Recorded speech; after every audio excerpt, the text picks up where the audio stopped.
Et merci à Clanic de nous accueillir. Je suis Fabrice, Yannick. On gère une start-up aujourd'hui en fait, dans l'automatisation. Et ce soir, en fait, je suis très tech. Donc là, je vais plutôt parler de comment on utilise l'IA dans la société. Et Yannick va nous parler un petit peu de ce que ça a changé aussi en termes de produits. Alors tout commence avec un site. Qu'est-ce qui s'est passé? Moi j'habitais sur la région, je travaillais dans un groupe qui s'appelait J'aime Plus, je suis rentré il y a 22 ans et j'ai fait plus de 20 ans de carrière là-bas. Et puis un jour, il y a un gars, 20 ans de moins, qui m'appelle. Ouais, bonjour, très audacieux. Je dis oui, bonjour. Il me dit, si on crée une start-up?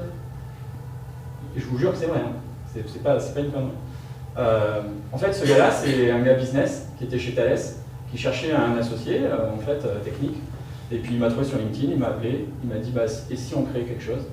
Et on a donc créé la boîte, c'est un peu accéléré, et puis à un moment donné, vraiment au début, il me dit et si ça marche? Parce qu'on a créé une start-up dans l'automatisation.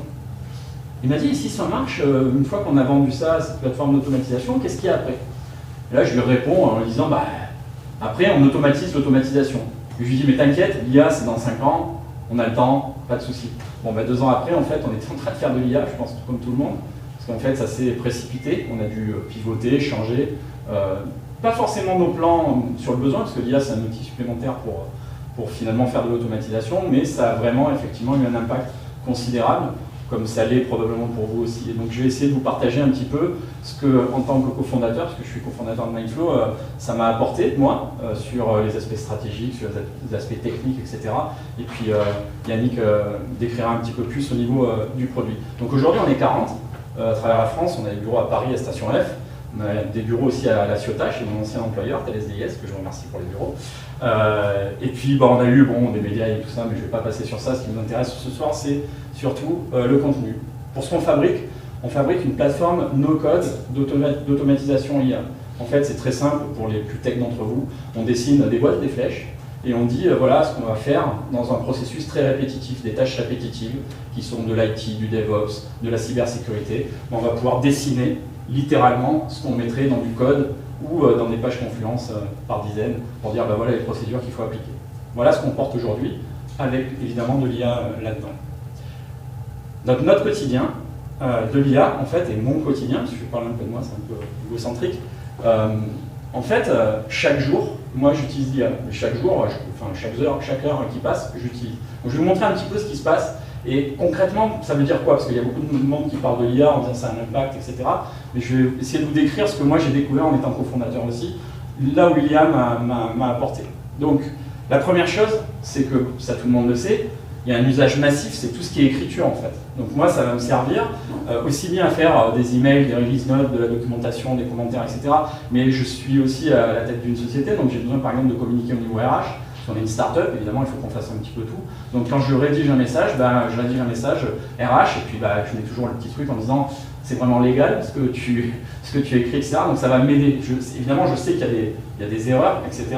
Mais ça va me permettre de vraiment projeter ça. Évidemment, l'IA, ça va nous permettre aussi d'écrire en bon français, du bon anglais aussi. Hein, comme moi, j'étais dans un environnement international, j'ai un anglais écrit correct, j'ai un anglais oral normal, mais maintenant, j'écris parfaitement anglais dans la documentation, ça c'est vraiment appréciable. Donc ça me sert tous les jours, tous les messages passent là-dedans. Après, pour les plus parano d'entre vous, la sécurité, on envoie toutes les données, évidemment.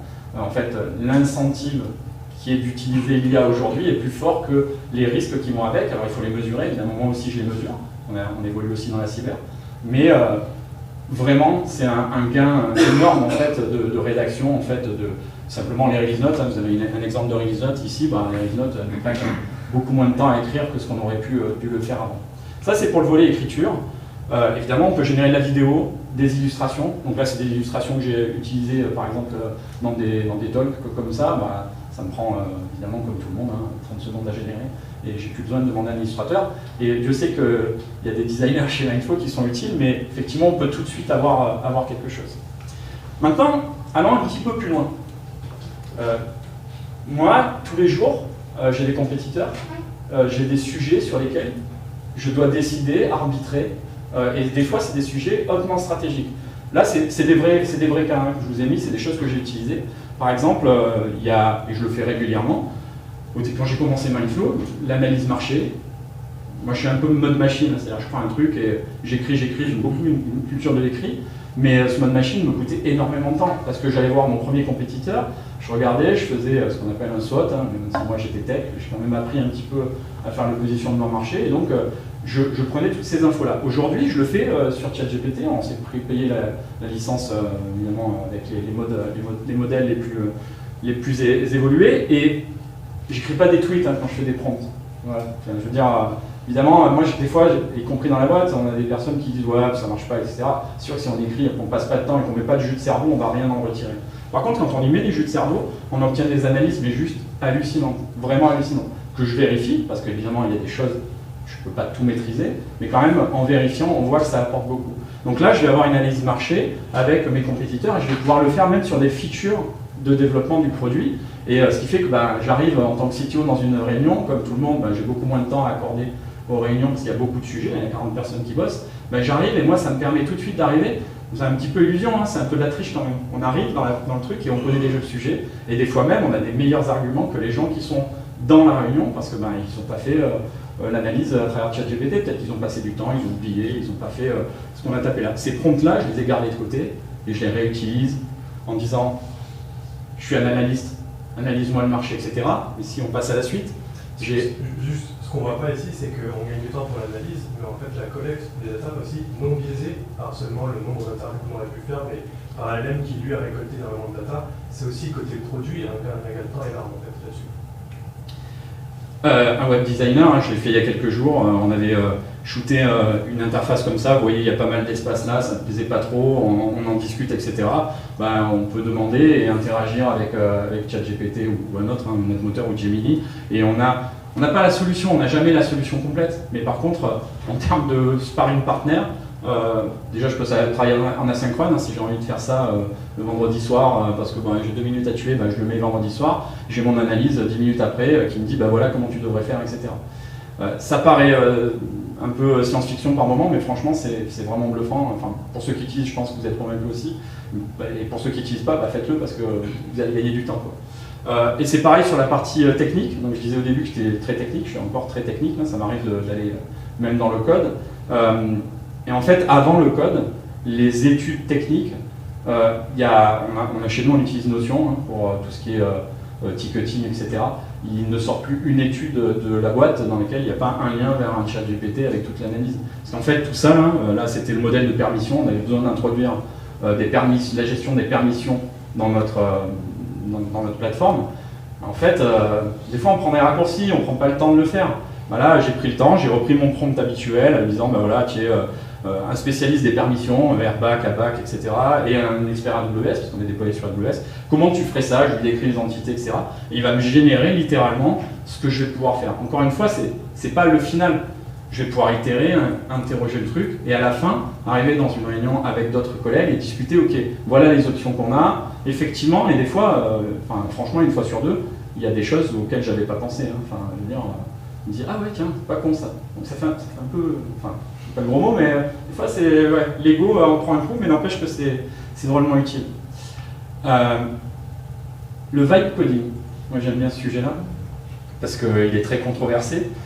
Déjà, le vibe coding, pour ceux qui ne le savent pas, c'est en gros, ça consiste à coder littéralement en langage naturel.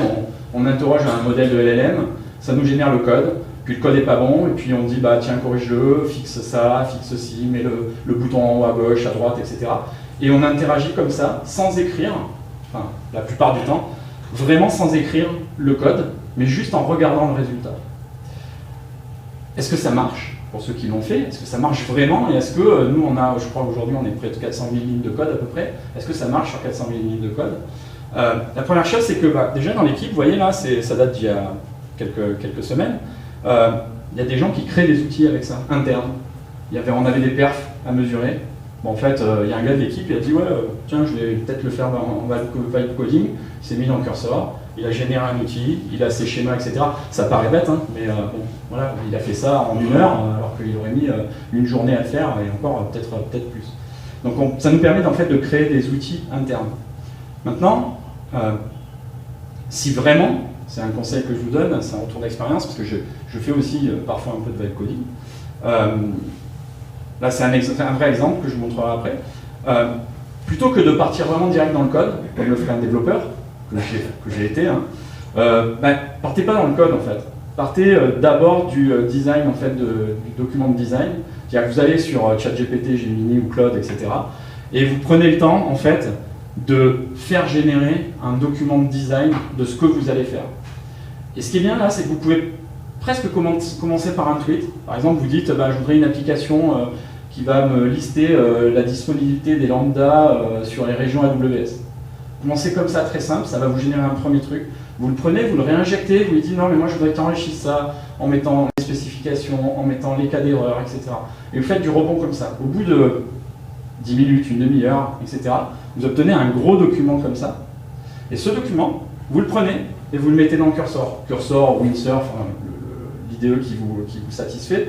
Vous allez pouvoir à ce moment-là vraiment travailler sur la transformation de cette spécification, comme on le ferait avec une équipe de dev, dans du code. Okay, donc, qu'est-ce que ça donne en réalité? Et ben, en fait, un exemple, c'est moi qui l'ai fait celui-là, mais il y a des outils qui sont développés dans la maison. J'avais besoin d'un service qui n'existe pas chez AWS. Chez AWS, vous savez, c'est déployé dans plein de régions dans le monde. Et j'avais besoin, et l'équipe a souvent besoin de dire, ok, pour certains clients qu'on a à déployer, est-ce qu'il y a tel service à tel endroit? Je suis sûr que ceux qui ont déjà fait ça, à tel endroit, etc. J'en ai eu marre, un samedi matin, je me suis dit, tiens, un bon exemple, je vais essayer de le coder. Je me suis mis à le coder, je vous jure que c'est vrai. Hein. J'ai passé 2h30 et je m'étais mis un défi, parce que dans l'équipe on en parlait tout le temps, on disait ouais, le coding ça marche pas, etc. J'ai dit je ne regarderai pas le code, jamais. Je suis arrivé à la fin, il m'a même déployé l'appli. D'accord? Vous pouvez y aller hein, si vous voulez la voir, elle marche parfaitement. Elle va charger depuis AWS les services qui sont supportés dans les régions. Ça vous permet de faire des comparaisons entre les services, etc.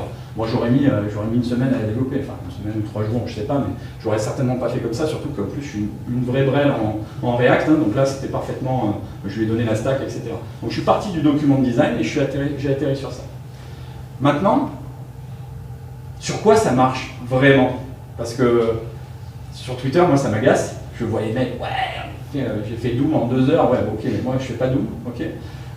Donc moi, mon retour d'expérience, qui est celui actuellement, je ne vous dis pas que dans 6 mois ça sera la même chose. Déjà, le premier truc, c'est que tout ce qu'on appelle la complétion dans le code, c'est un accélérateur de ouf sur taper du code. C'est-à-dire que dès lors qu'on a des choses simplement à modifier, à renommer, etc., il va détecter les patterns en fait qu'il y a dans le fichier, il va nous permettre d'appliquer en tapant tab, etc., vraiment instantanément les modifications. Donc déjà, c'est un gain de temps parce que c'est une tâche qui est très répétitive. Des fois, je veux renommer, voilà, on a discuté, renommer les auditeurs en viewers. Bon, il faut les renommer partout, il faut les chercher dans le code, etc. Alors, le Fine Replace, ça marche, mais des fois, ça sont un peu plus intelligent que ça. Et le LLM, il est un peu intelligent sur ça, donc la complétion, ça marche très bien. Les tests, ça marche pas mal. Les tests unitaires, notamment, ça marche bien. Sur vraiment les fondations, les utilitaires, etc. Il n'y a plus aucune excuse de ne pas faire de tests unitaires. Franchement, ça marche vraiment bien. L'exploration aussi, l'exploration d'une code base. Moi, évidemment, je n'ai pas le temps de m'approprier tout ce qui est fait. Des fois, je cherche en disant, tiens, comment ça a été fait ce truc-là? Je demande à Cursor et je lui dis, ok, dans ce module-là, j'aimerais bien que tu m'expliques un petit peu comment ça marche. Ça me donne un guide, en fait. Ça me permet de vraiment naviguer, etc. Les utilitaires, on vient de le voir, ça marche pas mal, ça dépend jusqu'où on va, le prototypage, etc. Le debug, ça marche bien aussi. Moi j'utilise tout le temps, je commence le code, cherche-moi les bugs qu'il y a là-dedans, ça me donne des fois 1 ou 2 trucs et puis ça m'aiguille en fait vers ce qu'il faut. Par contre, soyons clairs, vous voulez une feature de A à Z dans un grand SaaS comme on a, il n'y a aucun espoir, hein, ça ne marche pas, ça ne va pas vous faire la feature. Ou alors si quelqu'un arrive à le faire, franchement, montrez-le moi, je vous l'achète, parce que ça irait beaucoup plus vite. Donc le vibe code, c'est surtout du code, hein, parce que sur l'exemple de l'utilitaire que j'ai montré avant, je n'ai jamais regardé le code. Là, je suis incapable de faire une feature dans Mindflow si je vibe, hein, je fais du code d'abord. Voilà.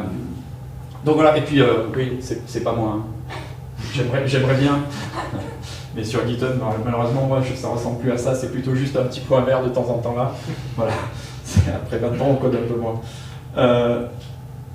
On a fait d'autres choses pour accélérer dans la boîte. Pour ceux avec qui je travaillais parmi vous, il y a un truc qu'on fait souvent, plus on monte dans les échelons d'une entreprise, on fait du reporting. Et ce reporting, on a besoin de dire, ok, qu'est-ce qui s'est passé dans la semaine sur telle chose, les highlights, les lowlights, etc. Il y a différents formats pour faire ça.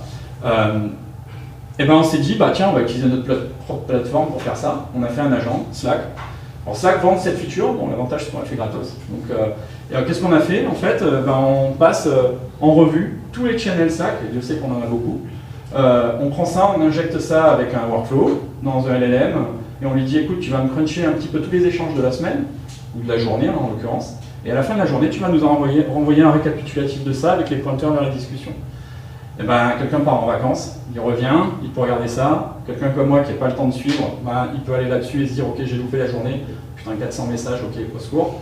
Je vais lire ça et j'ai quand même les points importants et les résumés de chacun des trucs. Ça paraît bête, mais c'est voilà, un peu le retour d'expérience de ce soir de le faire.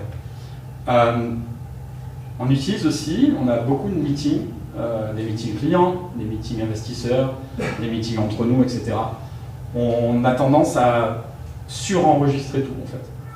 Pour plusieurs raisons. Bon, déjà c'est pour la partie mécanique, hein, les minutes of meetings hein, qui ennuient tout le monde à écrire, mais pas que ça. Sur la partie produit, par exemple, en fait, Yannick et l'équipe produit ont besoin des fois de savoir ok, quand est-ce qu'on a parlé de cette feature chez un client, quand est-ce que quelqu'un a parlé d'un compétiteur, comment on peut analyser ça, etc. Et donc grâce à ces enregistrements et à tous les transcripts, en fait, l'équipe produit peut analyser en fait ces choses-là et dire attends, plutôt que de demander à une personne tu te rappelles ce qu'ils avaient dit chez le client, ben, on revient exactement au moment où en fait la personne l'a dit et on peut du coup analyser ce qu'il y a. Évidemment, il y a une contrepartie à ça, c'est que ben, il y a la CNIL, il y a la privacy, il y a des boîtes clientes avec qui ils n'acceptent pas de faire ça. Donc il faut vraiment trouver le bon curseur pour faire ça, c'est-à-dire peut-être ne pas garder tous les enregistrements, ne garder que la transcription et enfin les résumés de transcription, mais en tout cas, aujourd'hui, dans la boîte, à l'échelle, c'est juste fou de faire ça. Enfin, vous imaginez, vous avez enregistré la vie d'une entreprise en fait. Et en interne, on ne le fait pas encore complètement, mais, parce qu'on a un outil un peu particulier, mais ça va devenir évidemment enfin, obligatoire de le faire, on gagne tellement de temps, et il n'y a plus d'erreur en fait. Donc c'est un autre aspect. Et puis il y a aussi du fun. Donc ça c'est ce que j'ai fait avec l'équipe, je pense il y a 2 ou 3 semaines.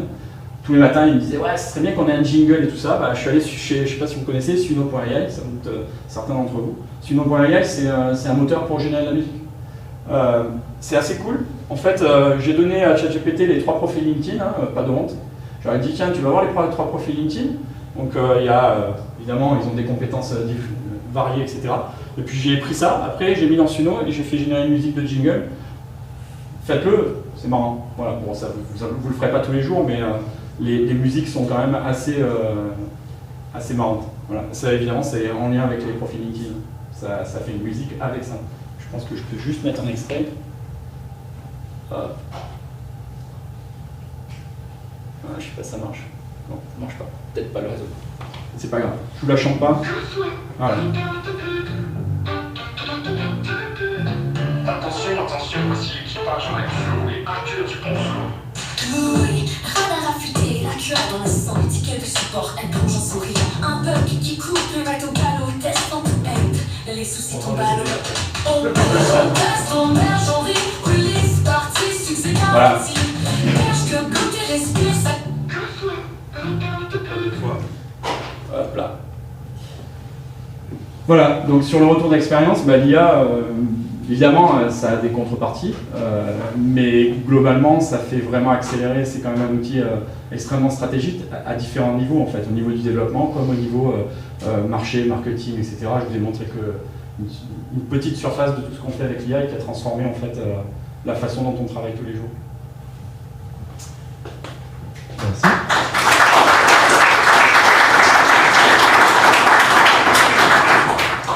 Donc là, on vous a montré des features qu'on utilise avec de l'IA autour de l'entreprise. Mais évidemment, vu qu'on a un produit qui travaille avec de l'IA, on en a aussi mis dans notre produit et on l'utilise aussi avec nos clients directement. Moi aujourd'hui, donc, je suis dans l'équipe Product. Je me concentre beaucoup sur du Product Marketing, comment on va valoriser ces features. Donc je vais vous parler un peu de Product et de Marketing. Je vais essayer de ne pas trop parler de marketing parce que je sais que ça ne vous intéressera pas forcément. Ça commence mal. Donc ce slide il est intéressant parce que en gros ce qu'on dit dans ce slide c'est que si l'IA est bien implémentée dans les équipes, dans les organisations, certaines études disent qu'on vise jusqu'à 35-70% de gain de productivité. Et donc pour certaines boîtes, en fait ça représente plusieurs centaines de millions, voire des milliards parfois, si on l'utilise bien. Si on l'utilise bien, qu'est-ce que ça veut dire? Il y a une deuxième stat qui nous vient d'une autre étude de Writer, où en gros on nous dit qu'il y a un sacré désalignement entre les équipes de management qui pensent que l'IA est bien intégrée dans les équipes, dans toutes les couches de l'entreprise, et de ceux qui l'utilisent vraiment et qui constatent qu'en fait c'est pas très bien implémenté. Et nous en fait c'est là-dessus qu'on travaille, parce que la core mission de Mindflow, c'est de faire en sorte que les outils soient accessibles à ceux qui ont la connaissance des process, mais pas forcément la technique. Donc c'est vraiment là-dessus que nous on se concentre. Et pourquoi c'est important? Tout simplement parce qu'aujourd'hui, on parle beaucoup de l'AGI, donc l'intelligence artificielle générale, donc la super intelligence. Et aujourd'hui, force est de constater qu'elle n'est pas encore là. Elle sera peut-être là bientôt, peut-être pas, on ne sait pas. Mais en tout cas, ce qui est important, c'est qu'aujourd'hui, ce qu'on voit qui fonctionne, c'est lorsque on a une sorte d'effet de compounding effect. Qu'est-ce que c'est? C'est simplement la somme de plusieurs petites entités qui, accumulées, vont avoir un effet exponentiel sur quelque chose. Et donc nous, en fait, à partir du moment où on part du principe que ce qui est important, c'est de faire en sorte que tout le monde puisse créer ses propres automatisations, ses propres agents, faire levier sur l'IA, si c'est bien déployé au niveau de l'entreprise, on va avoir ce compounding effect entre chacun qui va créer des automatisations et en faire bénéficier les voisins, surtout lorsqu'elles se connectent entre elles. Et donc nous, par exemple, on a déjà mis en application évidemment certains process. Donc aujourd'hui, on utilise des agents et des sous-agents qui vont travailler ensemble, notamment par exemple sur la partie growth. Donc par exemple, un exemple très très simple qu'on a en production, c'est sur notre site web, on a des formulaires pour retrouver des partenaires, de nouveaux clients, enfin des prospects quoi. Et quand ils vont remplir un formulaire et valider ce formulaire, et nous on a branché derrière plusieurs agents. Qu'est-ce que font ces agents? On a un premier agent qui va aller voir les informations de ce prospect, donc à partir de son nom, de son prénom, de son entreprise qu'il a renseigné dans le formulaire. Il va aller voir sur des plateformes où on a ces informations, quelles sont ses activités. Par exemple, sur LinkedIn, on va aller voir sur les 45 derniers jours, qu'est-ce qu'il a liké, qu'est-ce qu'il a commenté, qu'est-ce qu'il a posté, de quoi ça parle. Et donc à partir de là, on arrive à pouvoir, et donc déjà c'est très intéressant de le faire avec un agent parce qu'on n'est pas sur un scrap classique, c'est-à-dire qu'on va vraiment aller voir le contenu des posts, analyser leur contenu et définir vraiment qu'est-ce qui l'intéresse et pas simplement quelques mots-clés. À partir de là, on a un autre agent qui va prendre le relais, qui lui va dire voici la liste de ses top intérêts en ce moment, depuis ces 45 derniers jours, et je vais pouvoir rédiger son profil, qui il est, qu'est-ce qui l'intéresse vraiment, peut-être qu'il est en train d'avoir une transition vers d'autres intérêts, peut-être dû à un changement de rôle, enfin voilà. On va vraiment pouvoir définir qui il est.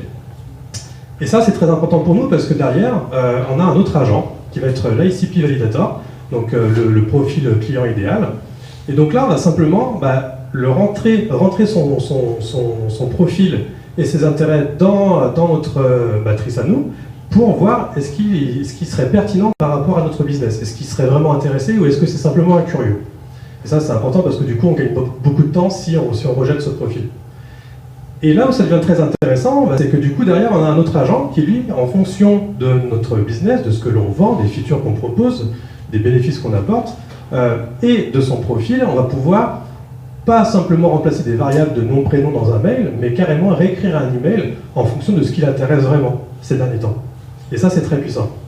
Et à partir de là, du coup, toute cette analyse, on va pouvoir faire popper un message dans Slack pour prévenir nos commerciaux, nos BDR, et leur dire il a soumis un formulaire, mais c'est pas intéressant, ne perds pas ton temps, ou au contraire, c'est un lead qui est super chaud, il faut le contacter très rapidement.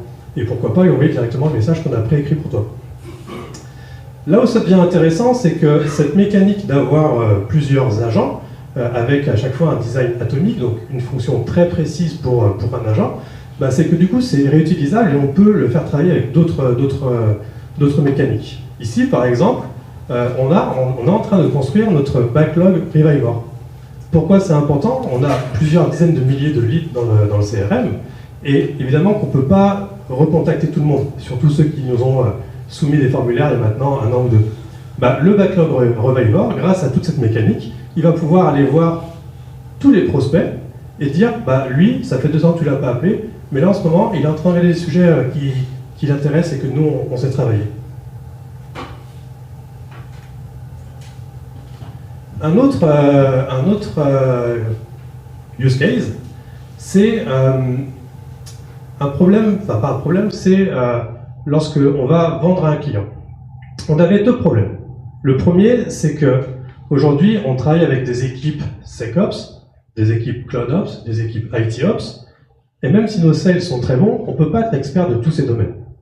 Et donc on ne peut pas être au courant de tous les outils qui existent, de tous les process, de toutes les organisations possibles.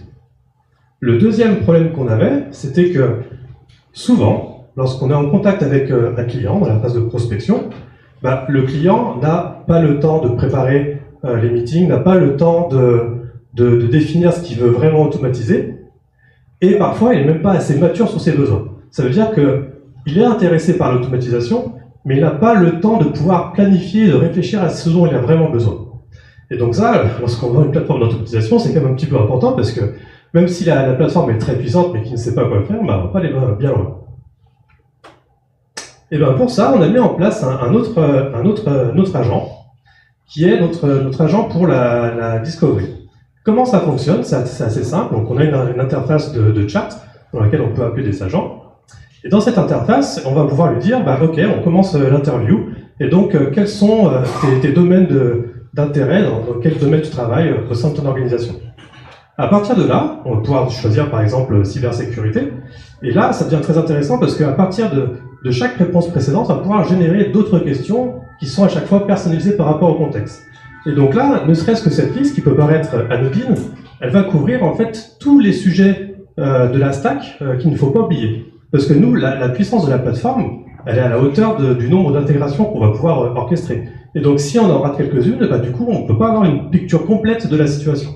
Bah, cette liste-là, personne ne connaît tous les outils de chaque domaine. Il faut être spécialiste à chaque fois. Bah, grâce à l'outil, on est capable de pouvoir avoir des sales qui vont vraiment les gratter tout l'environnement technique pour pouvoir ensuite proposer des automatisations. Et donc, qu'est-ce que ça génère? Bah, ça va générer des choses comme ce qu'on voit ici. Donc, la première chose, c'est un rapport de discovery. Donc, qu'est-ce qui l'intéresse, quels sont ses outils, quels sont ses challenges, quels sont les KPI qu'il aimerait faire évoluer. Et ensuite, en faisant passer dans notre agent qu'on voit sur la droite, on va pouvoir générer un rapport avec une 50aine de use cases qui sont en fonction de ces problématiques, avec les outils qu'il a sélectionnés, et même en fait un début de priorisation en fonction de la capacité à les faire facilement ou pas.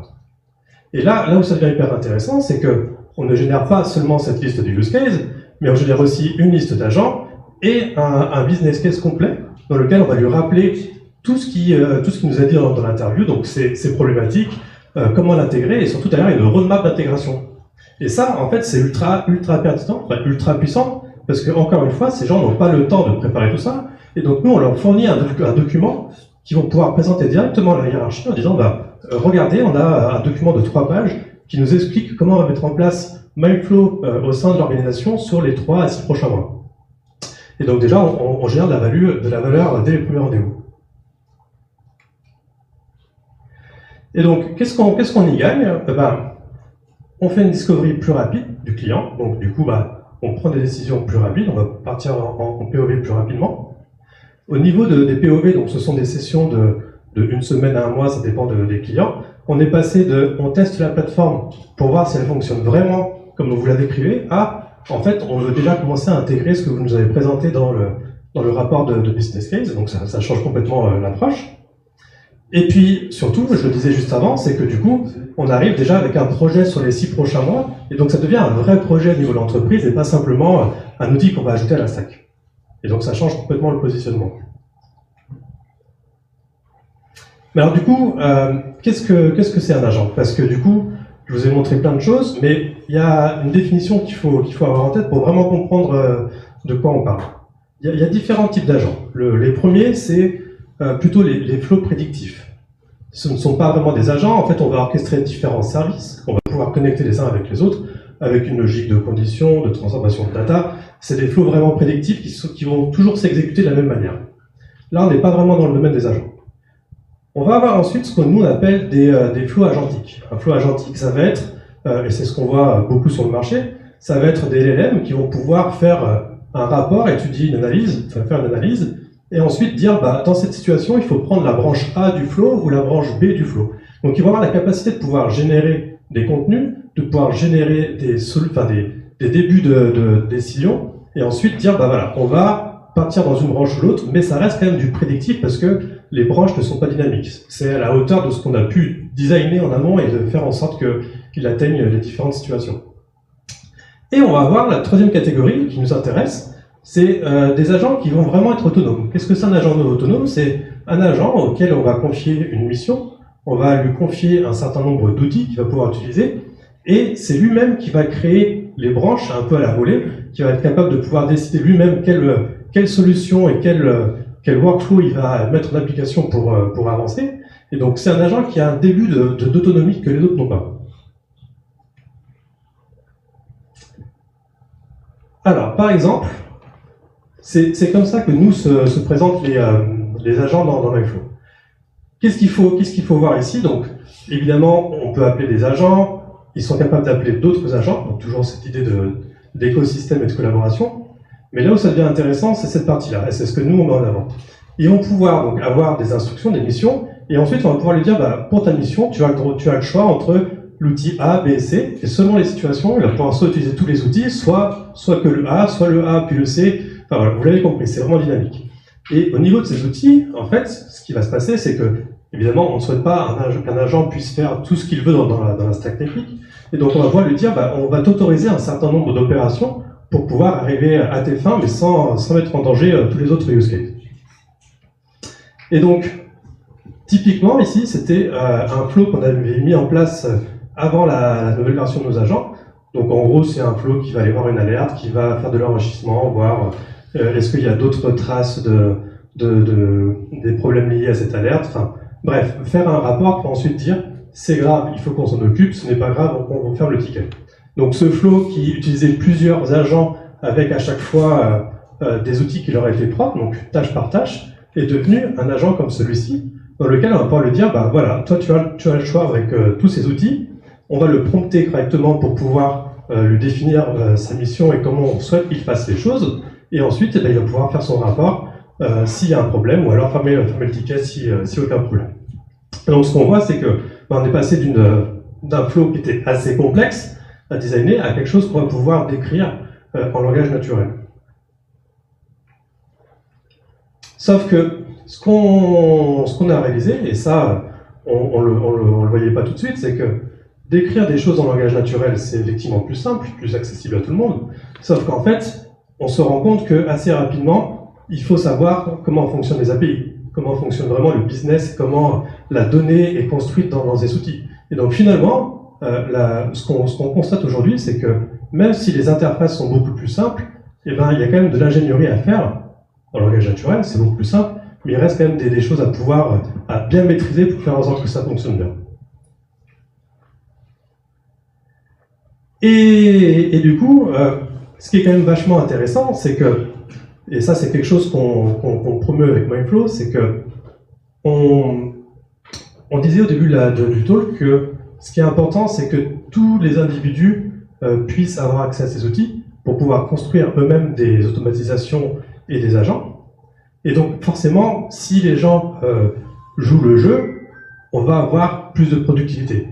Mais ce qu'on a détecté et qu'on n'avait pas forcément identifié au début, c'est que chaque employé, s'il met toutes ses connaissances, tous ses process dans des agents, dans des automatisations, ben en fait, ce qui va se passer, c'est que du coup, ces process, ces agents vont perdurer même après son départ.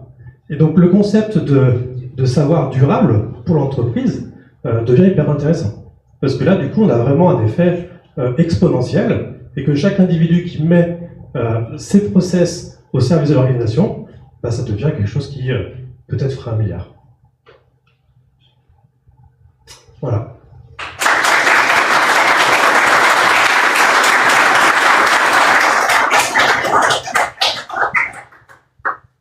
Je ne sais pas si on a le temps de quelques questions. Oui, il y a oui. une question. Okay. Allô? Ah. Question du coup? Merci du coup pour cette présentation, très intéressante. Ouais, une question?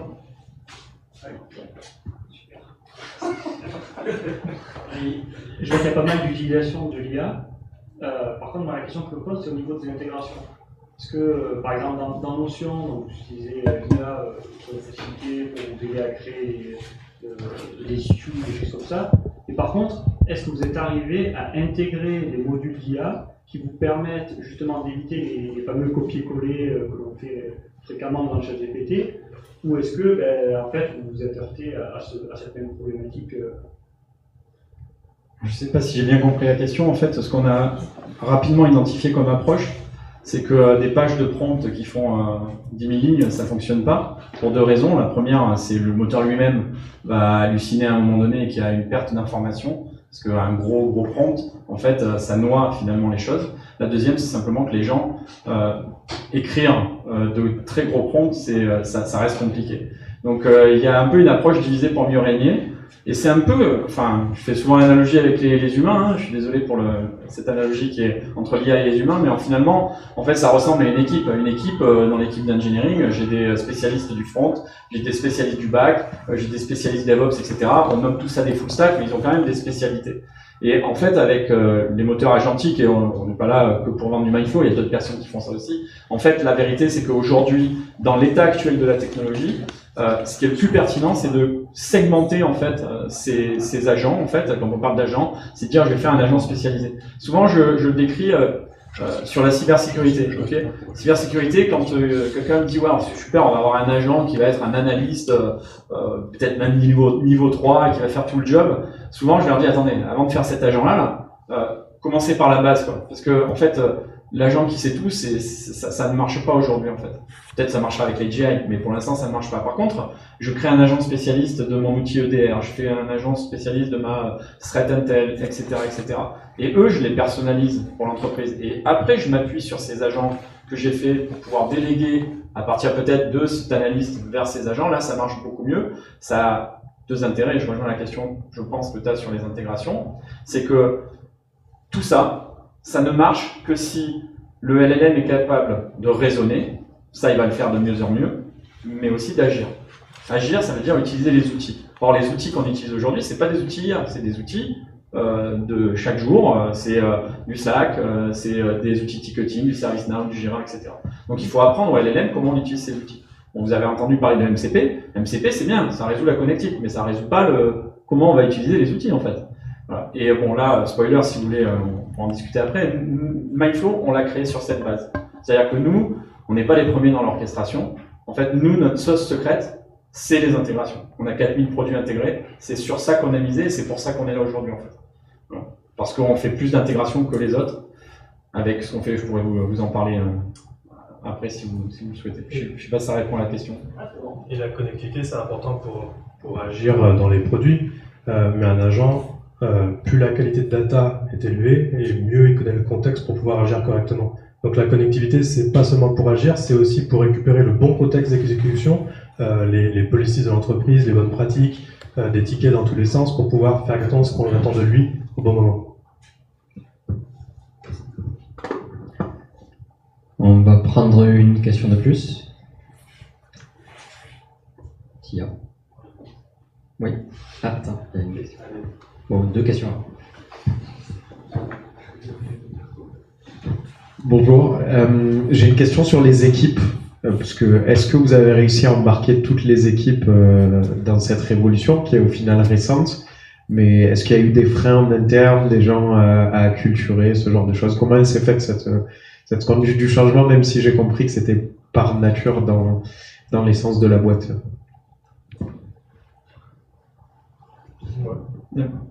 Alors oui, il y a eu de la friction. Il y a des gens quand notamment GPT est sorti, c'est ce que je disais tout à l'heure, les premiers essais étaient pas bons en fait. C'est ce qui définit souvent l'innovation, hein, c'est-à-dire qu'on utilise un truc, on dit ah, ça fait pas le taf. Il y a un côté frustrant, notamment sur la partie code, parce que ça génère pas les choses du premier coup. Et les humains sont très feignants, quand ça génère pas les choses du premier coup, ça les énerve et ils n'utilisent plus. Donc oui, sur 40 personnes, évidemment qu'il y a eu plein de gens qui n'ont pas utilisé l'IA au départ. Après, on a utilisé des tricks, et j'ai utilisé des tricks. Ça a été cursor, on en parlait de partout. J'ai dit allez, c'est open bar, tout le monde prend une licence. Voilà. J'ai pris les licences pour tout le monde. Il y en a qui l'ont pas utilisé, sauf que je savais qu'il allait avoir un effet en fait. C'est très simple. C'est-à-dire que quand on a une personne qui est à cheval et que l'autre elle est en voiture, il y en a un qui roule plus vite que l'autre. Et à un moment donné, l'autre se dit c'est comme ça, c'est la vie. Je vais peut-être plus prendre le cheval en fait, je vais peut-être prendre la voiture. Donc à partir du moment où il y a quelqu'un qui a un avantage compétitif, en fait, immédiatement c'est viral en fait. Et c'est pareil sur ChatGPT, hein, vous voyez même parmi vos familles, etc. Il y a les gens qui l'utilisent pas et les gens qui l'utilisent. Et moi, juste la petite blague, je suis assez vieux pour le dire, il y a les gens qui achetaient pas sur Amazon. Hein. Les gens n'achetaient pas, moi, non, je vais pas mettre ma carte sur Amazon. Hein. Ouais, ok, bon, voilà, qui n'achète pas sur Amazon aujourd'hui? Voilà. Merci. Et la dernière question. Moi j'ai une petite question par rapport en fait la base de connaissances. On a parlé Mindflow, il y a beaucoup d'intégration et tout ça, mais toutes les données qui circulent dans votre workflow, est-ce que vous avez construit une base de connaissances qui vous aide dans les réponses des agents IA derrière et pour pouvoir proposer des services un petit peu plus de qualité quoi? Je répondrai, je laisserai peut-être Fabrice répondre plus précisément, mais la data, c'est celle de nos clients. Donc évidemment que nous, on travaille pas dessus. D'ailleurs, c'est même une force qu'on a, c'est que aujourd'hui, quand on déploie un client, on le déploie dans un seul compte AWS, donc sa data reste vraiment dans ce compte. Et aujourd'hui, on déploie Bedrock, qui lui aussi est hébergé dans AWS. Et donc du coup, il peut choisir son modèle et garder une isolation de tenant sécurisée. Et évidemment que nous, on fait pas levier là-dessus, tout simplement. Merci.